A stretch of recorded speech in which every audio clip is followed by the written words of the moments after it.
સૌપ્રથમ તો હું કોસ્ટગાર્ડનો ખૂબ ખૂબ આભાર માનું છું કે જે રીતે એ લોકોએ મહેનત કરી અને અમારા જાફરાબાદ શહેરના લોકોના 2 ડેડ બોડી મળી છે, એની ઓળખ થઈ ગઈ છે.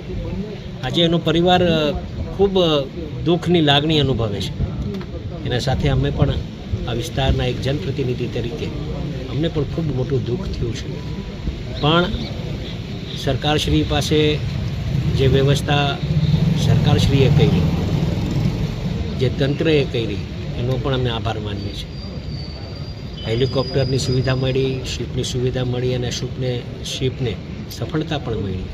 પણ હજુ પણ જ્યારે 9 જણા લોકો જે મિસિંગ છે, શિપગાર્ડના અધિકારી સાથે બેઠીને અમે ચર્ચા કરી અને એવી પણ સ્થિતિની ગંભીરતાપૂર્વક અમને બધી ધ્યાન પર મૂક્યું.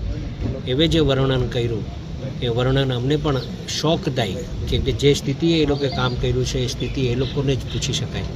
પણ હું એનો ફરીથી એકવાર આભાર માનીશ કોસ્ટગાર્ડનો અને સાથોસાથે અપેક્ષા પણ રાખીશ કે હજુ 9 જણ જે મિસિંગ છે, તમે આ એના ઘરના લોકોની એની વેદના આપે પ્રત્યક્ષ જોઈ છે.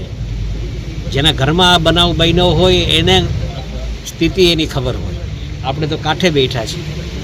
જેના ઘરના વ્યક્તિ ગયા હોય એને એનું દુઃખ, એના પર જે આભ ફાટ્યું છે, ભગવાન એને શક્તિ આપે, એના પરિવારને શક્તિ આપે કે જે એના પર દુઃખ વીત્યું છે એને શક્તિ આપે કે એમાંથી એ લોકો બહાર નીકળે.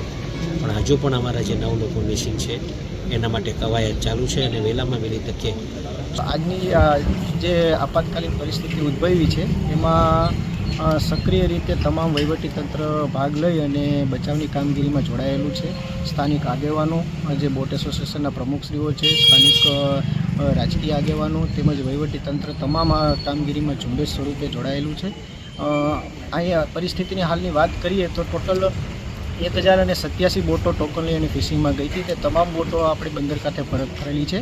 તો ટોટલ 9 ઇન્સિડન્ટ્સ આ ઘટનાક્રમમાં બનેલા. એમાંથી કુલ 76 ફિશરમેનોમાંથી 65 ફિશરમેનોનો રેસ્ક્યુ કરવામાં આવેલ છે, જ્યારે 11 મિસિંગ છે. જે 11 મિસિંગ છે એમાંથી કોસ્ટગાર્ડને 2 મૃતદેહ મળેલા છે. જે 2 મૃતદેહને હાલ સિવિલ હોસ્પિટલ જાફરાબાદ ખાતે લાવી અને તેમનું આઈડેન્ટિફિકેશન અને પોસ્ટમોર્ટમ કરી અને એમના પરિવારજનોને સુપ્રત કરવાની કામગીરી હાથ ધરવામાં આવેલી છે.